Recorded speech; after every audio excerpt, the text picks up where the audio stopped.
The Weird, Wacky, Wonderful Stories podcast is now proud to be part of the Low Tree Studios podcast network. To enjoy more great podcasts like this one, head along to lowtreestudios.com.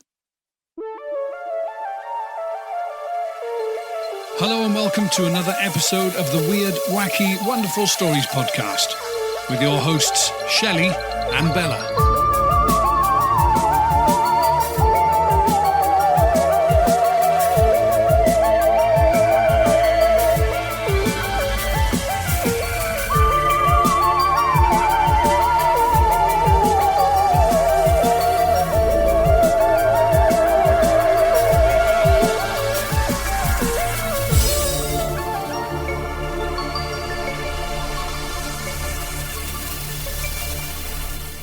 Hey everybody, and welcome to episode 79 of the Weird, Wacky and Wonderful Stories podcast. Hi everybody. So before we get started today, I wanted to say a big thank you to a regular listener that we have who's been getting in touch. Colin, thank you very much for your input and letting us know that you're out there listening to us. Colin Blaze, he is on Twitter. Yeah, really appreciate you getting in touch. There is something else I'd like to ask you guys to do as well, if possible. We need to do a rating and review drive. We haven't had any ratings, believe it or not, on iTunes in the last 7 months. We've got all good reviews bar one, and so good reviews, yay, please get them in, and it would be really cool if anyone who's listening to this show could rate us or review us wherever you are, and we will shout you out on future shows when you rate or review us. That would be absolutely amazing if you wouldn't mind, please. We need to get to the top of those iTunes listings again, and that really helps us. But if you've got any constructive criticism, of course, you can email it to us at mail@weirdwackywonderful.co.uk, and we will take that on board. We're always looking for ways to grow and to improve what we're doing and what we can deliver to you. So we do like suggestions as well. Yes, absolutely. I got a suggestion for you. What? Make me a bacon sandwich. Make me a cup of tea. I made you a cup of tea. Make me another one. Make me a bacon sandwich. I've made you a bacon sandwich before. Before. Yeah, once upon a time. Remember back in 1978 when I made you a bacon sandwich? Yeah. Talking about back in the day, have you been enjoying the Reminiscing with Tom episodes? I have, yes. They've been very, very soothing They are. way. It's funny how many people have got in touch and said that they really do feel his voice really soothing and relaxing, and it's good because it takes you back to a different time, doesn't it? Well, I think everybody's sat with someone and had sort of or been told a story, or you're telling a story to somebody else. So yeah, it's interesting. So what do we have in store for all of our lovely listeners today? Well, we have the pleasure of speaking to another husband and wife team today, Bruce and Daniella Fenton. Bruce R. Fenton is a British multidisciplinary scientific researcher. His expeditions have been featured in mainstream newspapers such as the UK Telegraph and Daily Mail newspaper, as well as on the science channels The Unexplained Files. Bruce is also a currently recurring guest expert on History Channel's Ancient Aliens. Daniella Fenton is a psychic medium, contactee and co-author of the book that we'll be discussing today, Exogenesis, Hybrid Humans, A Scientific History of Extraterrestrial Genetic Manipulation, the foreword of which is written by Erich Von Daniken. So please welcome to the show, Bruce and Daniella Fenton. Hi guys. Hi. Hello. Thank you for having us. Thank you. Oh, you're more than welcome. It's lovely to have some people on that are... You're not originally from Wales, are you? But you're living in Wales now. Yeah, I'm from Gloucestershire, from Stroud in Gloucestershire. Oh, that's not too far away. And I'm from Sydney, Australia. That's very far away. Okay. Yeah. We're here today to talk about your book. I want to get into really some of the intricacies of the book without going too deep, because some of our listeners, we've got quite a wide span. Some of our listeners know the ins and outs of everything, and others are exploring it as we are. We are just a husband and wife exploring this idea of the weird, wacky and wonderful. So starting off, the foreword of the book is written by someone who I'd love to have a conversation with, and he's the author of the Chariots of the Gods book, and probably the most well-known and instrumental books among the ancient alien enthusiasts and theorists, Mr. Erich Von Daniken. Tell us how he came to write your foreword. Well, actually, he's a friend of our agent. So it was sort of through that connection that, he's known him for years and years. And in fact, our agent was one of the co-founders of the Institute of Noetic Sciences with the astronaut Edgar Mitchell. So he knows a lot of people, knows loads and loads of people. Where did your fascination in the subject begin? Well, for me, I'd say going back to when I was about 11 or 12, I became quite interested in the general, plethora of mysteries. I'm not going to say just one, because it was lots of them. Everything from crystal skulls, and the pyramid, yetis, lake monsters, because there was a set of collectible cards that you got free with. I think it was with either Taifu or PG tea leaves. My grandmother used to buy them, and there was a set of 40 cards, if I've got it right, the unexplained mysteries, and she used to give them to me. So I'd have a look at these and just think it was really fascinating. That there was all these crazy mysteries. As I say, the weird, wacky, and the one for all of them was reflected in these little cards with a picture and some information on the back. So from then on, really, I've had an interest. I suppose with time, of course, as you get older, you can actually read more serious books on the topic than you would at 11. So it's a gradually deepening quest to understand the truth behind some of these mysteries. And for you, I mean, well, it's something that's been following me all my life. Yeah. Every time I try to get away from it, it just keeps coming back to get me. So, yeah. I mean, the strangeness and phenomenon has always been around me. It wasn't even really an interest from when I was like very, very young. So I was having experiences, and even in my work today, apart from working with Bruce, my psychic and mediumship and shamanic work is involved in that also. And I know you've had contact experiences as well, haven't you? Yeah, we both have. We've both had contact experiences, different types, and quite full on situations. So yeah, I mean, come on, you can't leave it there. Come on, tell us about them. Tell us about the contact experiences and the different experiences you both had. Okay, yeah, sure. I've had quite a few of UFO type experiences. I mean, I'll pick a couple of those. I remember one when I was fairly young, I guess about 18, and I'd been out at a party over in a small town out in Gloucestershire called Malmesbury. I was on the way back to Stroud, which is not very far, but you're driving out through countryside, kind of middle of nowhere, fields and farms.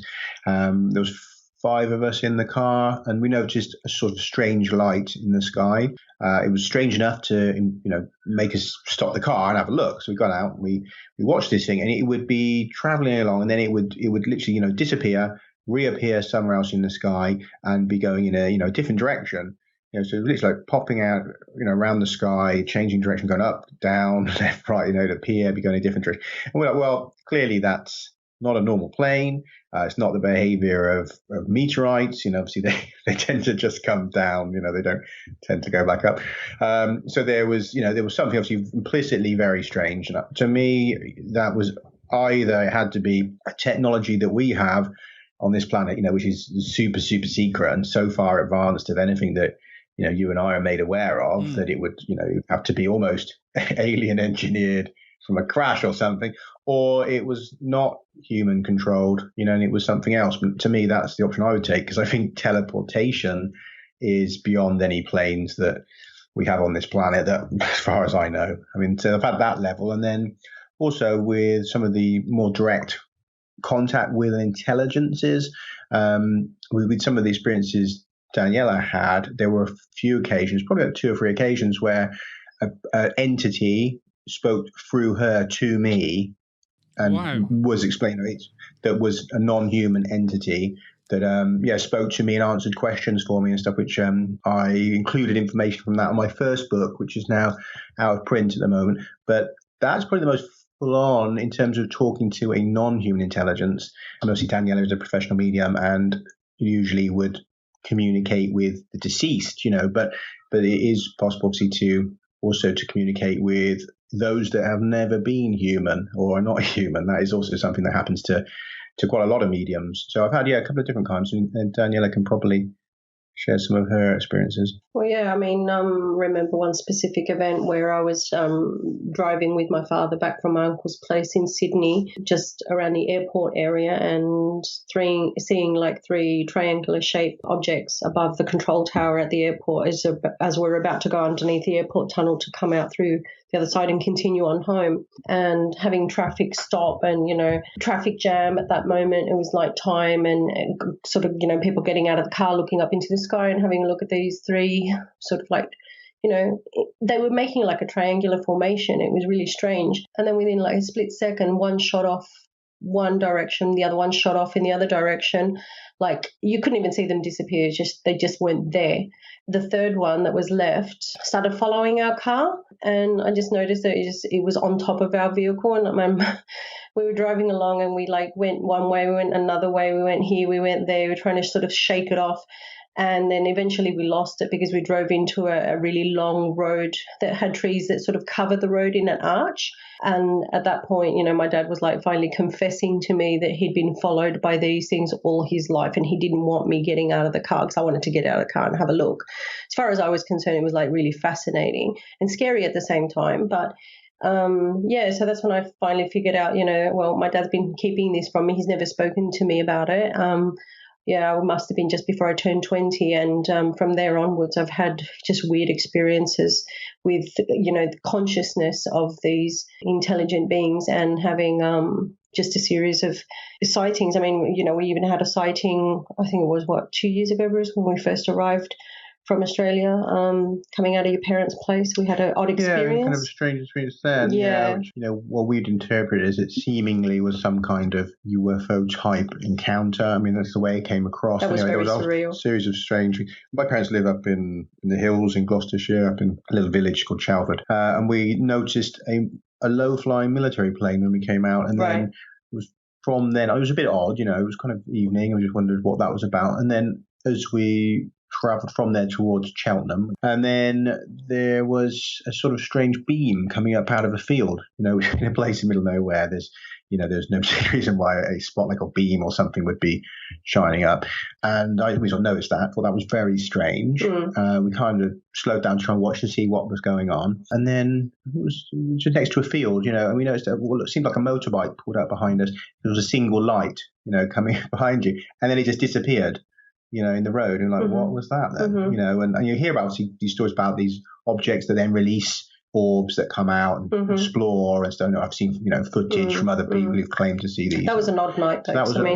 We turned off trying to find it because we were trying to find it, and we turned around and we turned into a field, and there was all these deer everywhere, which we never see in that area. I've never seen it. Very strange. It was a strange night. Strange thing. Yeah, you could say maybe someone else would say it was just a conflation of odd things to make you think it was. So I can't say, but either there was a UFO at the heart of that, or it was just a very weird mix of stuff that would match so many other UFO encounters where people say see orbs and beams and strange animals that wouldn't normally be there. No. Those things all appear in a lot of UFO encounters. So I don't know. Lights in the field. Yeah. Started going around in a circle. So it sort of, I mean, we obviously didn't get proof, didn't get any photos, but it definitely had the feel of a UFO encounter of some sort. It was weird. Yeah. Wow. Well, I was expecting when I said, have you ever seen anything, just to say, yeah, we saw this light once. But oh no. Okay. No. Well, we might come back onto that because obviously we're here to talk about the book, but now you've just opened the floodgates. Okay, so we might come back onto that. Going on to the book, we mentioned the book in the intro there. It's Exogenesis, Hybrid Humans, written by the both of you. Can you explain for listeners that may not be familiar with the term what Panspermia is and how this forms a basis for your theory? Sure, absolutely, yeah. I mean, exogenesis and panspermia are terms that are pretty much interchangeable. It essentially means that life, rather than originating from abiogenesis on this planet, with chemical and geological processes eventually leading to life emerging from some hot, mineral-rich rock pool, hit by lightning or whatever, which a lot of the conventional theories used to suggest, that instead it's a model in which life arrives from space, say bacteria or viruses or something, a comet or on a meteorite that land here and then reproduce in the oceans. Or it can be something more directed with an intelligence out there that seeds worlds, sends out little metal seeds or whatever that deliver organic material to planetary surfaces, and then that life takes root. So that's essentially panspermia or exogenesis is a genesis involving a space element, the exo part of that.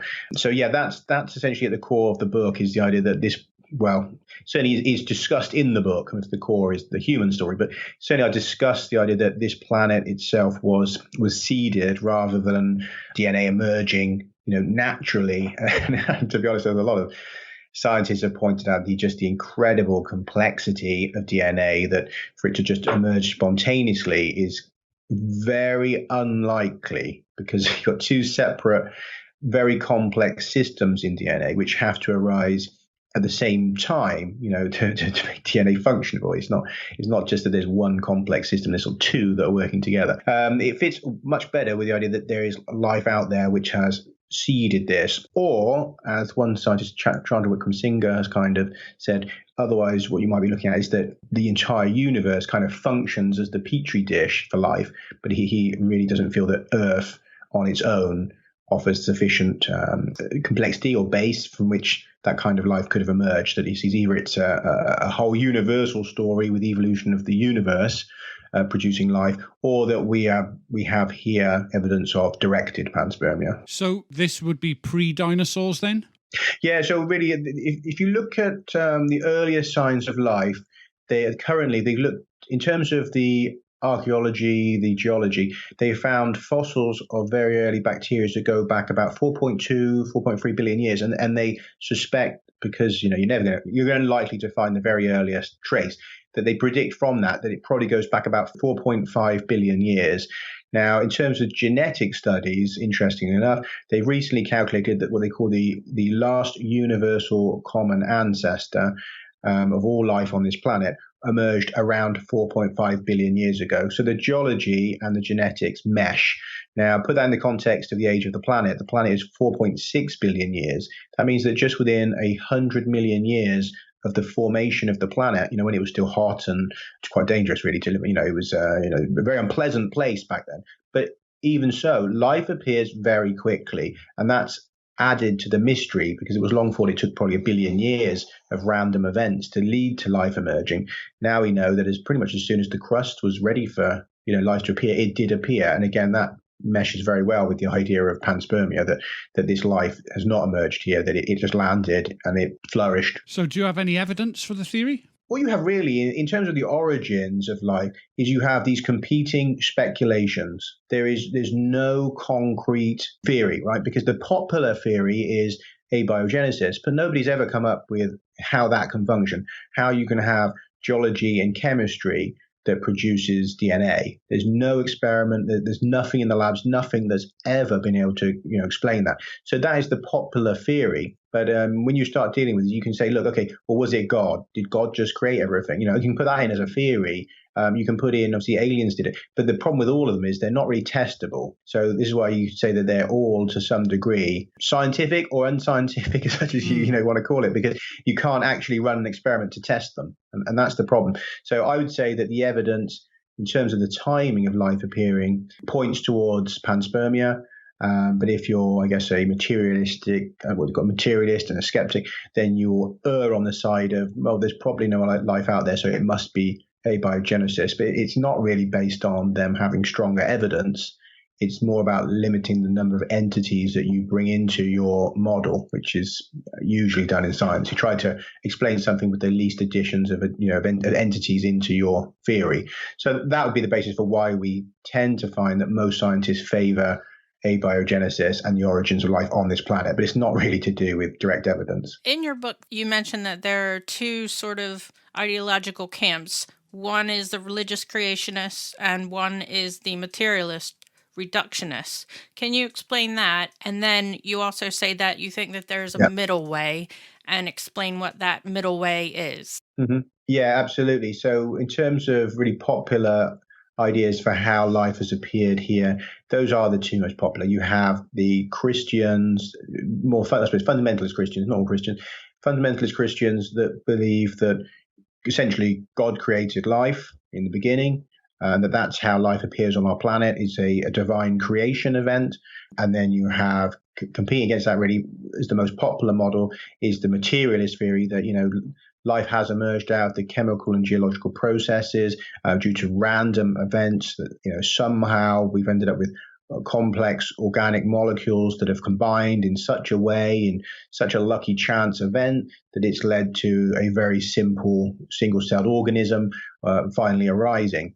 And that those two camps really are, I suppose, the biggest two in the world, and the ones with the most funding. Because the creationists have got the Institute of Creationist Sciences, and there's a couple of other organizations. And then conversely, you've got, I suppose, most of academia, which has this materialist worldview. But one of the things about the materialist worldview also is that it sees consciousness and, what we are, self-awareness, consciousness, that arises out of material. So i.e. that our brain produces consciousness, that it's our mind is just a aspect of brain function.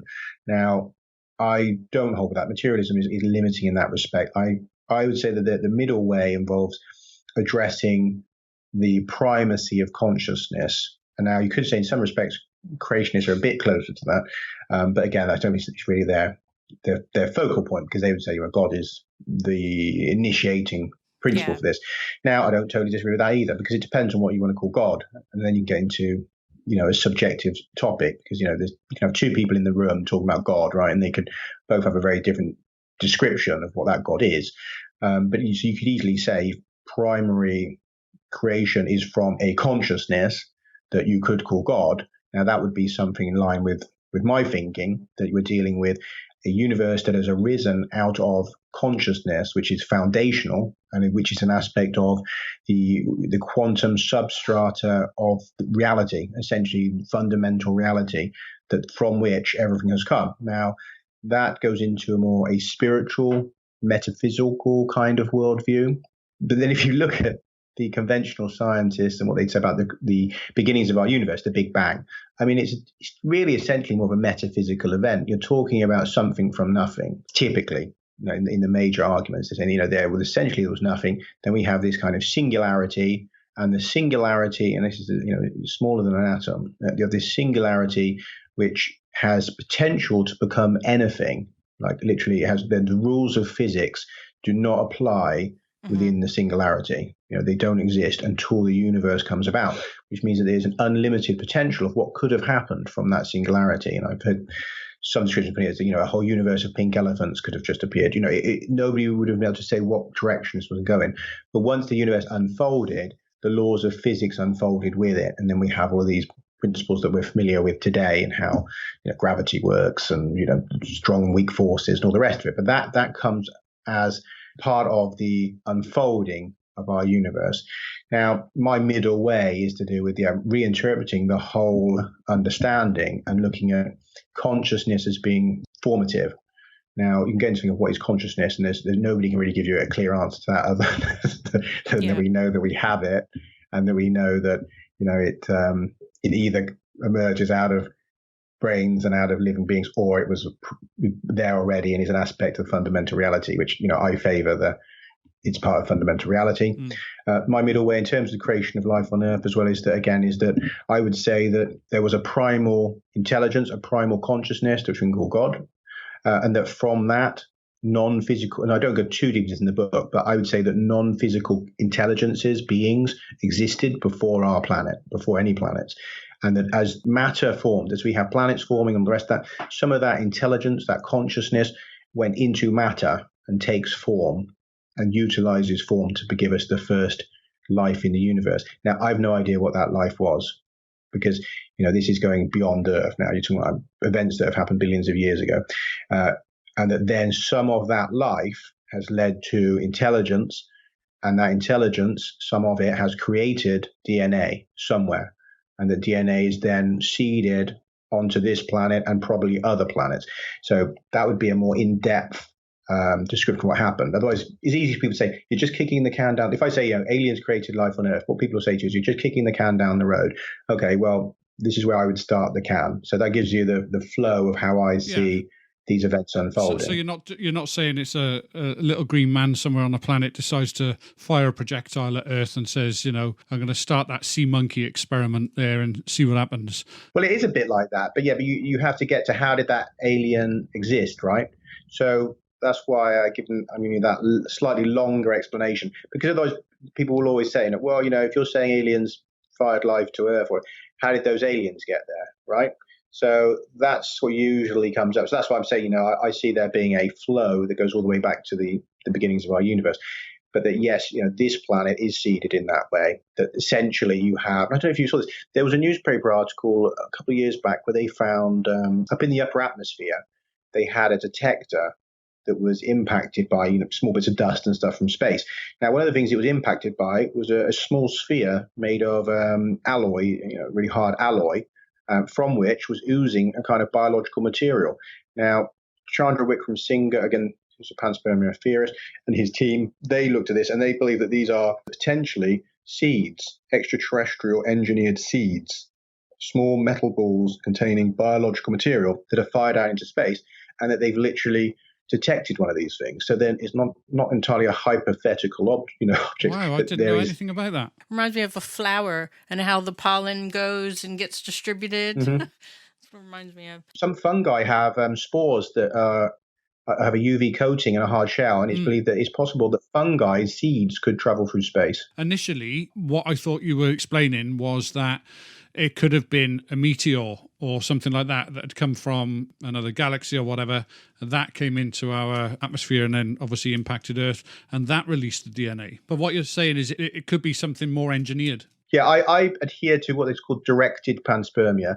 Now, if you go right back to, say, Watson and Crick, and the co-discoverers of the structure of the DNA molecule, I mean, when they realized just how complex the structure of DNA was, that they immediately began to question, could there have been a directed panspermia event? Just because they started to realize that this didn't seem like a structure that would have come about randomly early on in the history of this planet. And again, if people look into that, you can sort of say, look at what Crick and Watson's thoughts were on this. But essentially, there's a number of scientists that have pondered this idea that perhaps it wasn't a natural panspermia event with a comet delivering life, but that it may well have been a deliberate, targeted panspermia event. And so again, within panspermia, you have those two camps, panspermia and directed panspermia. And I adhere to directed panspermia for a number of reasons. One being, again, that I think it's easier to understand how life arrives here so quickly. I mean, that looks more deliberate than just at some point a comet hits us. It seems odd that straight away, the minute we have a crust, we have life. It seems awfully uncanny. That looked to me more like it's been seeded. And then there's also events later in the timeline. The panspermia theorists tend to say that we have evidence later on that perhaps more bacterial viruses rain down. Now, in some of those cases, they point to the octopus and say that maybe the octopus arrived here as eggs, like frozen eggs on a comet. Now, this is actually in a very serious paper with about 30 people's names on it, right? And I don't know if you caught this in the news. They talk about, could the octopuses essentially be aliens, right? They were talking about panspermia and octopus and stuff. Now, one of the reasons for this is the octopus seems to have some incredible uncanny abilities. For example, it can rewrite its own DNA. It has this, as you've probably seen, like cuttlefish, octopus, squid stuff. Some of them have some remarkable properties. We've got these camouflaging, instant color changes, all sorts of things. They sort of describe this as almost looking like it's borrowed from the future of evolution. And they're super intelligent as well. Yes, they are super intelligent. And so there's some speculation there among scientists that maybe that they were actually aliens. Now, that's all well and good, but to argue that an octopus's egg arrives here in a comet, I think is stretching credibility entirely, because how does it get into a comet, for a start? How does it survive the transit in there? Should it be dead, frozen in space? And then going through the Earth's atmosphere, how does it survive that? Now, if the octopus really were, in some sense, alien, then you need a spaceship or something to bring it here. But the panspermia theorists in academia, most of them don't want to go there and talk about intelligent aliens traveling between planets, because they have a hard enough time having their papers taken seriously because of the attitude within the academic sciences about aliens, which is still a kind of a taboo. If you had the situation where, in a couple of years' time, we go to Mars, for instance, we could inadvertently leave DNA or bacteria there, couldn't we? So could it also have been something that physically traveled to this Earth rather than being fired at this Earth, maybe traveled to this Earth and left something here?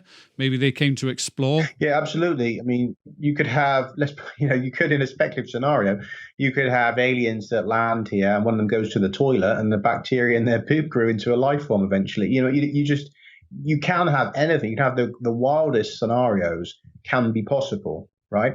The only thing that limits these scenarios is your own mind and your own skepticism, really. It's not about the science limits it. We cannot, discount that doesn't happen, that you don't have aliens land on planets, they drop some debris or something, or, they drop their sandwich, it's got bacteria in it, and that bacteria spreads and, takes over a planet. I mean, you could say that, look, if all the trillions of stars out there, that something like that probably has happened. I mean, you can with those number of stars, you're free to speculate. You know what I mean? There's no particular reason why at some point something like that hasn't happened. Now, we know that with our own space program, this is a concern, and they're trying very hard to not contaminate other planets. And in fact, they really have to recognize that they probably have contaminated both the moon and Mars already, because we didn't used to understand that viruses and bacteria and stuff could potentially stay on the surface of probes, right? It was thought that, space and radiation and all that would kill them. Now, it turns out actually that they're very hardy and that some of them seem to be able to survive in space, right? Which again is another clue for panspermia, the idea that these things can survive for periods in space. But also, there was the moon crash, was it last year, where they had that, I think it was the Israeli lander, and it had these organisms on it. It had these, they called the water bears. They're very hardy little animals, and that crashed on the moon. So for all we know, now there may be a colony of these water bears on the moon, right? And then also with the Mars missions in the past, nobody really bothered to ensure that those probes were sterile. So those landers and stuff in the past may well have carried microbes to Mars and, infected the Martian surface with terrestrial life. That's entirely possible. But then you've also got humans go into space, they come back, and they are isolated in that when they very first come back, aren't they? They keep them. But what if you're kept in isolation for, I don't know, a month? Germ that you brought back, that you've breathed in, is still alive after that month. I mean, it is a risky situation, really, to leave this planet, if you think about it, because you just don't know what you're going to bring back here. Never mind what you bring with you, but what you come back with. I was thinking about that when I saw the launch the other day. The guys going up to the ISS, obviously they haven't, because they've been kept in quarantine for a period of time, what have you. But I was thinking to myself then, I wonder if they were to take COVID up to the ISS. They're not going to get treatment very quickly. I suppose you've got to treat it in some ways like a crime scene, haven't you, where you don't want to put anything there and you don't want to take anything away. You want to leave it exactly as is and preserved. Absolutely. And in fact, this has been discussed about the potential Mars missions, human missions to Mars, that they have set up a protocol to, just in case, because, if there were a virus on the surface of Mars, and if it were able to infect, human life, you could potentially bring back something that would kill everyone on Earth, right? Because we would have no natural immunity to it. And if it was particularly dangerous, you really, by the time, it takes time to research a virus, it takes time to understand it. You could all be dead by the time you got to, to that stand. So we have to be aware. So although they don't expect there to be, active viruses on Mars, and certainly they don't expect them to be able to enter our system, they wouldn't have evolved to. That's the thinking. They are aware they have to do a very careful containment of that you have to be at both ends of that. There would have to be a lot, decontaminate, what's the word? Decontaminate. Thank you, decontamination. And also stringent protocols on, how you interact with the Mars surface, and any material from Mars. And if it's brought back, a stringent process on how that is treated and that, it's not exposed to our air, or anything like that. We have to, they do have that in place. They are putting in some quite tough protocols just for the just in case. Now, I personally believe there is life on Mars, and I don't say I just believe that. I think there's very strong evidence for life on Mars. There was a series of images that were taken by one of the rovers. Now, people look for this, but they found what looks like, and it certainly looks to me like fungi, like lichens on rock surfaces on Mars. Now, a whole team of geologists and experts on lichen and fungi looked at these images, and they said, it's an absolute match. And said that obviously they can't say 100%, because 100% you need to test it. You need to do the experiment. You need to check it to see if it's organic or if it's chemical, geological. But they said based on the observed evidence, it appeared to be a type of lichen growing on rock surfaces, and you can see these. They look like mushrooms. They looked like mushrooms growing off the side of the rock. There was dozens of them, and others were poking out of the soil. The thing is, you just can't declare that as life found on Mars until you test it. And we don't have the equipment on Mars to actually do those tests. Which is the irony is we send a lot of probes and landers, but they're not equipped to search for life and confirm life. Why that is an open question. I think that's bizarre, baffling, and ridiculous. Too. And then on the other side of that, when we did do, the last time we sent a probe that was designed to look for life, it detected it. And the guy who invented that system says that he still to this day is absolutely certain that we confirmed life at that time. He says, but then the NASA team kind of erred on the side of caution and said, well, maybe there was something wrong with the detector. But then they've never followed up. So, it's a strange situation. If you had a positive signal, you should have sent the next probe to confirm it. Exactly. And we've never done that. Obviously, there are many stories of sightings and also of the abduction type scenarios where things have been implanted into people.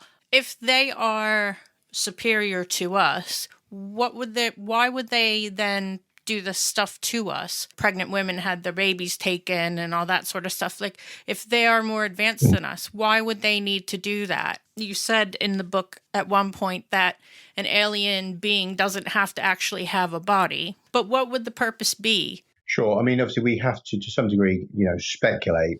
Yeah. But one of the things I'd always say, one of the things I always say to people though with this is, as well, we also have to be aware that if we do speculate on questions about why extraterrestrials do things, that we have to try not to limit that in the way that, why would a human do it? Why would we do it? Yeah. And that's always a problem because, of course, it's implicitly so difficult to think in non-human terms as a human being, right? So if you go try and, for these kind of topics, you have to sort of put yourself a bit into the scenario of, say, what would we do if we were a spacefaring civilization? At least that's as close as perhaps the human mind can get to this, or to look at sci-fi ideas. People that have really stretched their minds to the furthest point that they can in terms of speculating on what aliens might be like, how they might think, what things they might need. One thing we do know is that there's very little on this planet of interest apart from life. We don't have any particularly unique minerals. So let's say that there is a advanced civilization out there. They either know about us because they seeded us, or they know about us because they found us from radio waves, whatever it is. Now, if they were here and they wanted something, we can narrow that down quite quickly because you can find all of the valuable minerals, gold, platinum, abundantly in asteroids. And asteroids are far easier to mine than planets. So straight away you can knock that off the list, that they're not interested in our mineral resources. Water, lots of that out there, frozen ice caps on moons and on asteroids again. So they don't want our water. We assume they don't want to eat us because the others are rounding up and eating you in huge numbers, right? So there's the kind of classic ideas you can kind of remove. So then you have to sort of stretch your mind and think, well, what is there on this planet that is unique and doesn't require just killing everyone or eating everyone? What we do have is life and DNA. And so we have a lot of unique organisms, plants, all sorts of viruses, bacteria. That would be the only thing of interest. Right. And there's a few cutting-edge scientists that sort of said this, that, if there is anything here they want, it'll be DNA. It'll be unique codes of DNA because there's plants that are useful to them on another planet, right? Or that there's a stretch of DNA code which they could take from an animal here and possibly embed into themselves, if they also are running on DNA, right? Which again is a speculative leap. But if DNA is common to other life forms in the universe, or again, if they created it and seeded us with it, then they know it, it's so useful to them. So then if you've got that side of it, then you can start to see, well, okay, we have these claims that these ET here seem to be very interested in human DNA. So that starts to look a little bit less crazy if you put it in that context. So why would they want our DNA? Well, that in fact is that the only thing useful on this planet is DNA. And I don't think it's just human DNA, because you also hear accounts of animals getting taken. And obviously, because you've got things like the phenomena of cows being eviscerated and all that stuff. But also people have seen animals being taken up into these craft, deer, crocodiles. There's even been a couple of strange events in the last few years where a whale was found in a jungle and it looked almost like it might have been dropped there. Yeah, there's great white sharks. That. Look at that, it's quite funny. I read and keep an eye out for all sorts of strange stuff. But also great white sharks have been turning up with some of their organs missing. There's been some speculation that possibly that was to do with with orcas attacking them. But the cases are very odd, with almost surgical precision removing certain organs from these great white sharks. And obviously, there are not many things that want to tackle a great white shark. So it doesn't seem that it's just from us. There is evidence that other animals are involved in this. So, and that actually, again, meshes with the idea that there's potentially an intelligence that is interested in DNA. Now, again, why would they want our bodies? I mean, then you can go into some really strange and potentially creepy areas, because this is something that I guess people won't know very much about. But if anyone's sort of familiar with this idea of transhumanism and post-biological intelligence, which is basically there are people today who believe that it's essentially inevitable humans will merge with machines. And, we're on our way there a bit. The phone is almost inseparable to most people. But of course, there's people with chips and, and replacement eyes and heart gadgets. And, that you essentially, once you have any technology merged with you, you're cybernetic in some sense, right? And that we can see that path is unfolding quite rapidly. You have robot legs and a chip in your brain, and that's all coming, if not here. There is a point where they believe that you can essentially upload the human mind and that you could reside within a silica network or some echo of you. I mean, if you get into a philosophical there of whether or not it's really you, right? And even by implanting chips in your brain, as a few cutting edge thinkers say that there's a point where one of those chips, one of those upgrades marks the end of you as a human. At what point are you no longer human? What point are you the AI chips that are doing the thinking? If you imagine that out there in this cosmos, we have intelligences that have gone down that path, and some NASA experts estimate probably 90% of advanced civilizations will have become post-biological, i.e. that they've either gone extinct and left only their machines, their AI and their robots behind, which are now living as planetary civilizations, or they have merged with machines deliberately and have uploaded themselves into silica, and that now potentially travel the universe in silica networks and in, could even be moon-sized computers that just float through space, which actually are super intelligences containing alien consciousness, which is, again, you sound sci-fi, but these are the things that they are speculating may well be out there.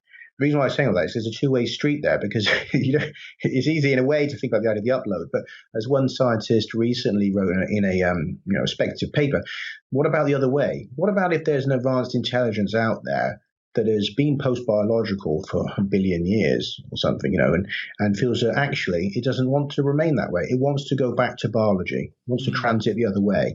There's no particular reasoning why that is impossible. If you can go one way, you should be able to go the other. Now, what they might want is bodies. Now those might be rare in the universe. So if you have a planet here, we have 8 billion people that are reproducing all the time, and there's lots of fetuses, lots of eggs available, there's lots of sperm available. So if you decide you want to come back from being essentially an AI echo in a machine and have a body, then this planet has an unlimited resource for those. So that is, it's a sort of creepy thinking, but it could be that, that literally there is an intelligence that wants to take bodies, create bodies for itself, and return from the strange world of living in cold silica. You can use that and go, that's why they want male sperm, and that's why they want the eggs from the women, because they're trying to figure out how does that bit work so that we can do that. Like test tube babies. They can grow themselves bodies in huge numbers.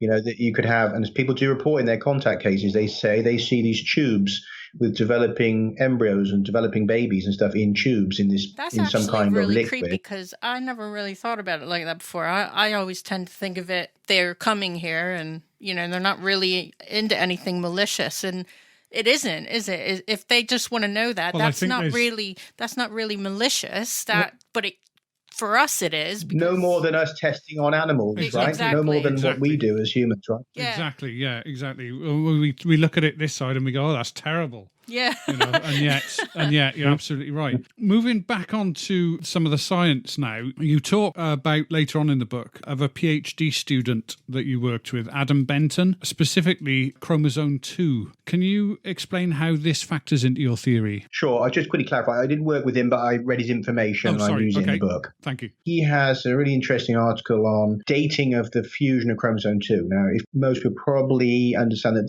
we as humans all have 46 chromosomes. Other primates have 48. Now, we know that at some point in prehistory, there was a fusion of two ancestral chromosomes, which give us the long chromosome 2. And that this is, has been considered by both in some of the materialist sciences and also in creationism. So it's a signature almost of the beginning of humans. That this is to do with the mark, or what marks us different from the primates. It seems at that fusion site, there's a few interesting things. For example, you have a number of additions and deletions of information rather than just a total fusion. It's almost as if other information has been removed or added at that site in the fusion. And also it happens to be on an active brain gene. There's a Spanish researcher who points out that some of the things it does are to do with reproductive system, the immune system, and the brain, which again, key areas if you were trying to modify something. Fenton points out that, if we're trying to get the data when this happened, there's a couple of different ways you can do this. One thing he notes is that Neanderthals and Denisovans also had this fusion. We know that now thanks to having recovered the genomes of these other archaic humans. So the fusion has to occur before the split between these different lineages. So we've now, very recently, we've managed to pinpoint that split as being around about 750 to 800,000 years ago. Now, I put it as 780, which is in the middle of that. And as seen the book, I talk about 780,000 years ago a lot of times, being a period when all sorts of stuff is happening. So not just this, but so at this point, and then Benton looks to see also whether or not, how far back it goes. Could it have been at the time of the split with other primates, or is it more recent? He was able to look at it in terms of when did the ends of those original chromosomes begin to have a slower kind of mutation rate, because the ends of chromosomes mutate faster than the middles. So you could kind of tell that there's a point where they fused, where it then changes the mutation rates of what would have been the ends of the chromosome. And he was able to determine that it happens somewhere around about 750,000 years ago. So i.e., again, you're back at that point, the beginning of the split. And because we know the split occurs at about 780, so here's around 750 is right. So it takes you back to that 780 again, that this seems to happen bang on the moment that we split and we have all these large-brained humans appearing that, go down their own paths, but that we all come from the same event. And I would say that event is the fusion of chromosome 2 and some other changes in the genome. So it's really a fascinating piece of evidence that anyone can go away and look up. You'll see that there's a lot of information on that. There was also meteorological events, wasn't there, around that time? Absolutely. In some respects, I think it's incredible that we don't hear more about 780,000 years ago, because we get a lot of articles about 65 million years ago and the eradication of the dinosaurs with this impact of a large object from space. We don't hear a lot about 780,000 years ago, and yet, in fact, there was an object that they think was the same, potentially was the same size as the one that eradicated the dinosaurs, and that this impacted in Antarctica and left a crater 200 kilometers by 200 kilometers. I mean, can you imagine that? I mean, absolutely. I wonder whether that's one of the massive reasons why we're not allowed to go to Antarctica. Well, there may be some other strange things there. I mean, I can get to that as well. I think there could be strange things there.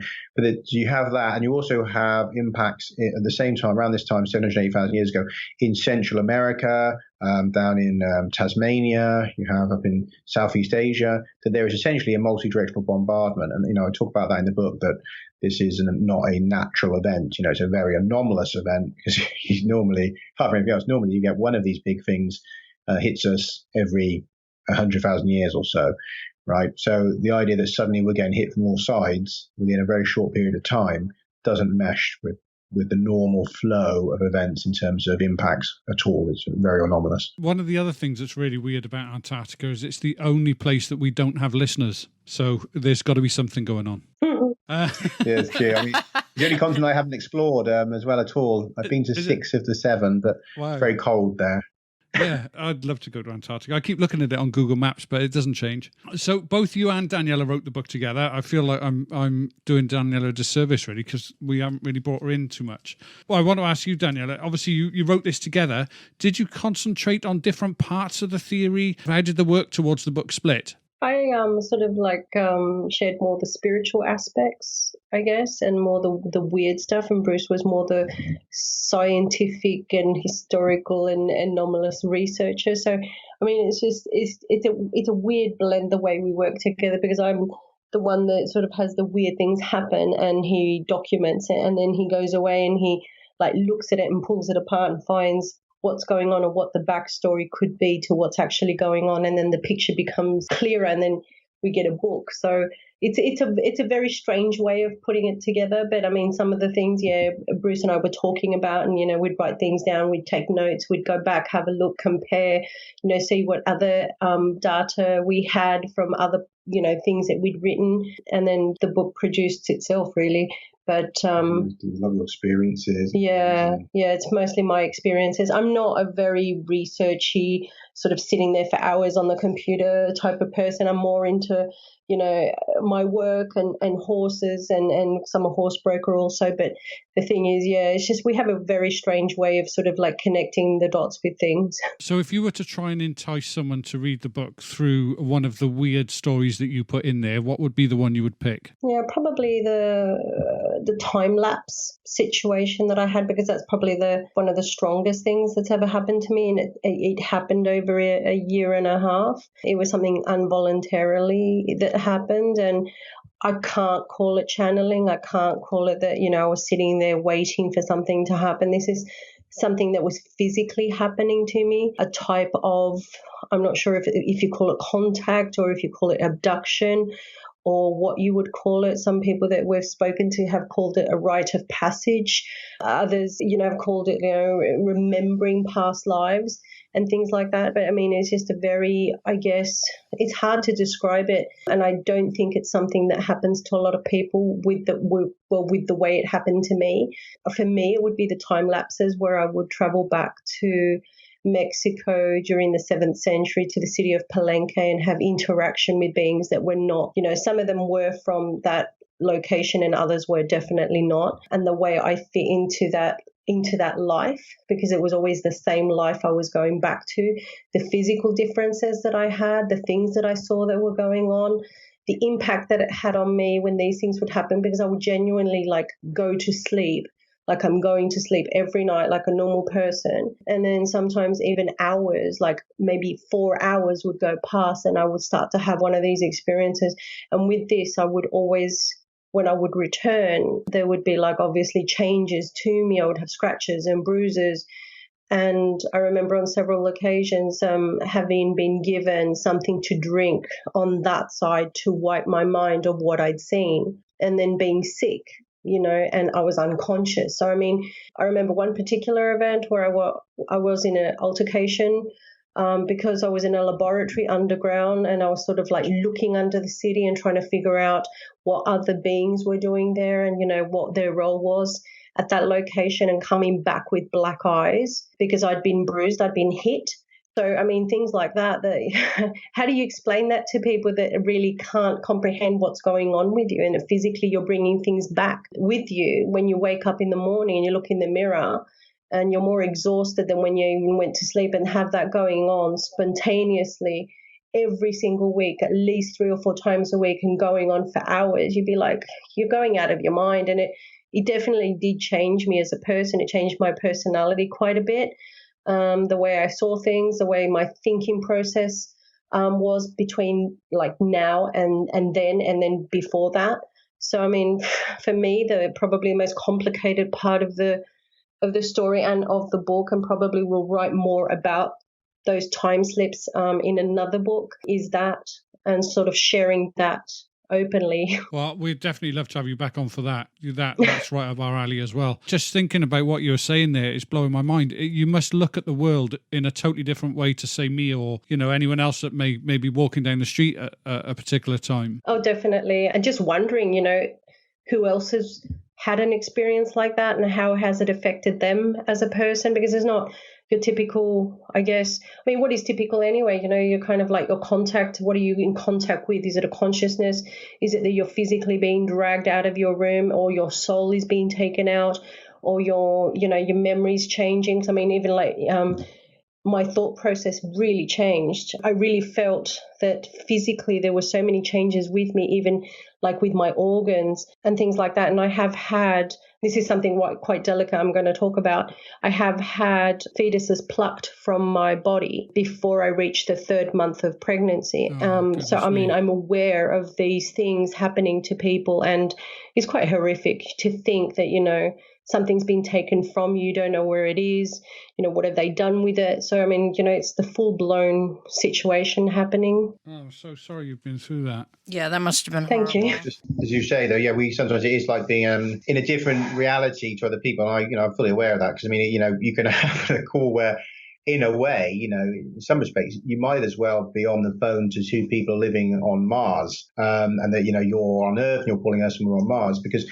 if you're an experiencer who has all of these things going on, you know, you're aware, for most people, at least as far as you know, for most people, it's so extraordinary. You know, not, as you said before, that you expect just to maybe someone say they'd have a UFO and they've seen a light in the sky. But if you've had a life, what I would say is more like, there are haunted houses and there are haunted people, almost. You know, that we'd be on the category of haunted people, where you have so much strange stuff that's happened to you that you're essentially living in a different reality to other people. And although, of course, you can meet them on many familiar terms, because we all have to go to the supermarket and we all, you know, have to do certain things, right? Where obviously we understand how that normal reality functions, and we also live in that. But we have another part of our life which is quite extraordinary for most people, and it's hard to fathom, you know. And I totally get that, because I know that if I was in someone else's shoes, looking in or listening in, I'd think, wow, that's, you know, God, that's mind bending, you know. But of course, it becomes blasé in the same way that if you spent your whole life, I guess, living in the mountains as a mountain man, you know, it would seem extraordinary to me that you lived like that. But for you, it become normal after 10, 20 years, right? You know, living in the wild or something. And that's, for us, is like that, you know, if you have 10, 20 years of all these things happening, in the end, you find that you describe them in a very blasé, down-to-earth way, because it's become so background. You know, of course, there's still things that shock us sometimes. But, I mean, overall, you know, we've become able to just talk about it in a very mundane way, because it's so long of it going on. Well, I'm a true believer in the fact that it follows generations as well. And I know that, Daniela, you said that your father had experiences. And so, yeah, he did. So the fact that you're now having experiences as well kind of fits with a lot of the other stuff that I've read in the past. Yeah. There's something that I heard doing the research for this. I also listened to other interviews that you guys have been on as well.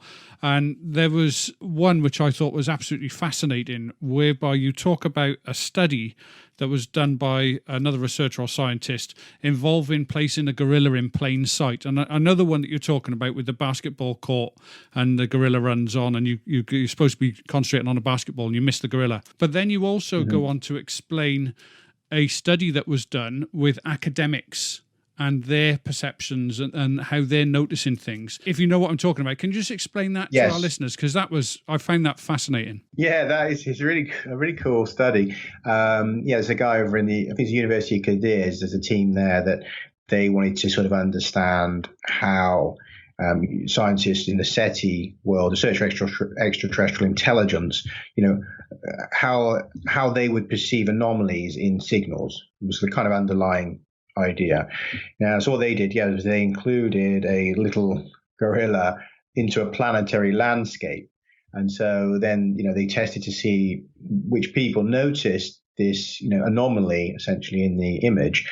And funnily enough, what they found was that those with the very logical, intellectual, structured kind of thinking, which i.e. most scientists, they tended not to notice the anomaly. It was more the abstract, artistic types that would notice. On average, by far, it was, you know, it weighted much further towards them. And that's kind of funny, because obviously it highlighted that in some respects, those we rely on most to notice anomalies. And, you know, in that search for extraterrestrial life, you need to be able to notice the strange. You know, it's going to be something anomalous that would flag up aliens. That these were the people that were least likely to spot it. And that's highly problematic, because really, of course, you need people that are intuitive, and they're going to say, hey, there's something weird there. I just get a funny feeling about this. Let's double check. And you need that kind of thinking. And so they've really pulled that apart and found that, you know, that there's an issue there. And I've communicated to one of the main guys from that. And he's done another study recently. And I don't know if you caught this one, but he pointed out there's anomalies on the dwarf planet Ceres that looks like a geometric shape, right? What they found, they tested this by having an AI that had been trained to recognize geometry in pictures, and they used a human test group, right, who were not scientists or trained in SETI or anything like that, and they showed them these images, and they found that both the AI and I think it was the majority of the people noticed that these geometric patterns, and it was a square, circle, and a triangle. I think if I remember this right, got a large triangle, inside is a square, and then a circle, and then a square, right? And so very odd, and that this thing is sitting inside a glowing spot inside a crater on Ceres. And so he sort of pointed out that you've got a problem there, because then the SETI scientists are sort of like, well, it just means that we can't trust AI, that the AI might deceive us. But like he points out, he says, well, you could say that, or is it that we are just unwilling and unable to recognize anomalies? Yeah. And that, again, we just default to it must be something wrong with the AI, and it must be something wrong with the human perception. Oh, there can't be anything there. So we have two different problems. You've got that a bias and skepticism, and also, the inability to see anomalies. So we have a lot of problems with the very people that are looking for these things. Yeah, I'm wondering whether it's like a nature or nurture thing, whether it's their analytical mind that is preventing them from doing that, or whether it's the process of going through the amount of academia that they've gone through, and then the training that they've gone through that will kind of indoctrinate them, if you like, into discounting something they can't explain. Yeah, and I suppose in different people it could be one or the other, or both. Or both, yeah. But yes, certainly it's there's something that is disproportionately weighting scientists towards that not noticing or dismissing kind of thinking. Now, I understand that you have to be rigorous and skeptical in the sciences, but I think we have to be careful. If it's in a search for extraterrestrial intelligence, and where you're explicitly looking for strange things and anomalies, that you can't just start discounting things because they seem a bit weird, because that's ridiculous. Because it should be that weird is the red flag for something. Yeah, exactly. If the apple had hit Newton on the head and he'd have gone, well, actually, that shouldn't happen, and just discounted it, where would we be now? Yeah, that's it. Yeah, you have to question these things. Yeah, absolutely. Listen, we really enjoyed the book. We read parts of it because, like yourselves, working on two different elements, we sort of divided the book up and had a look at different things ourselves so that we could cover as much as we could in the time that we had. We really enjoyed it. And I think the fusion of the two different sort of perspectives, yours, again, from the scientific, and Daniela's more the sort of spiritual side of it, I think really worked. And I think it really did give the book a nice roundness. So I got to compliment you on that. It really was an enjoyable read. Thank you. Yeah, glad it works. Yeah, no, it did, absolutely. Can you give people, again, the full name of the book and tell them where they can get it, and if they need to get hold of you guys, where they can, and where they can find out more about what you're doing? Sure, absolutely. So it's called Exogenesis, Hybrid Humans, A Scientific History of Extraterrestrial Genetic Manipulation. And obviously, again, you have the foreword with Erich Von Daniken for anyone who's fans of his work. And they can get it from any bookshops once they reopen. But in the meanwhile, online, you'll be able to order from a bookshop's website, or of course go on Amazon and Borders and all the big online stores. They'll all have it. We are also making a short documentary based on the book, which should be done by mid-June, most likely. So if they keep an eye on us on our websites, and mine's brucefenton.info. Daniela has daniellafenton.com. I also have hybridhumans.net, which is kind of a web magazine.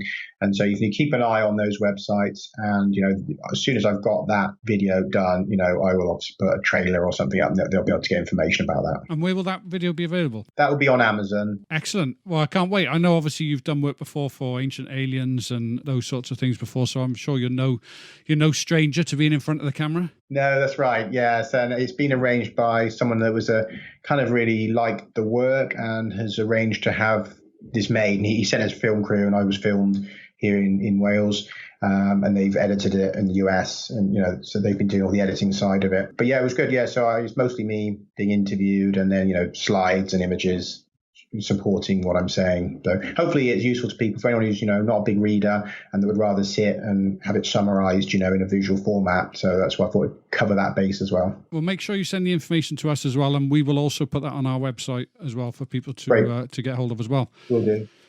Bruce and Absolutely. Daniela, you've been absolutely fantastic. You've blown our minds. We're going to go and have a strong coffee now and try and digest some of the things. Coffee or a cider. Exactly. No, I really, really appreciate it. We really enjoyed the time that we spent with you, and you're welcome back anytime whenever you've got anything else, in progress or released. Thank you. No Thank worries. you. Okay, enjoy the rest of your day. And Thank you. all the best. Well, that was a pretty interesting episode.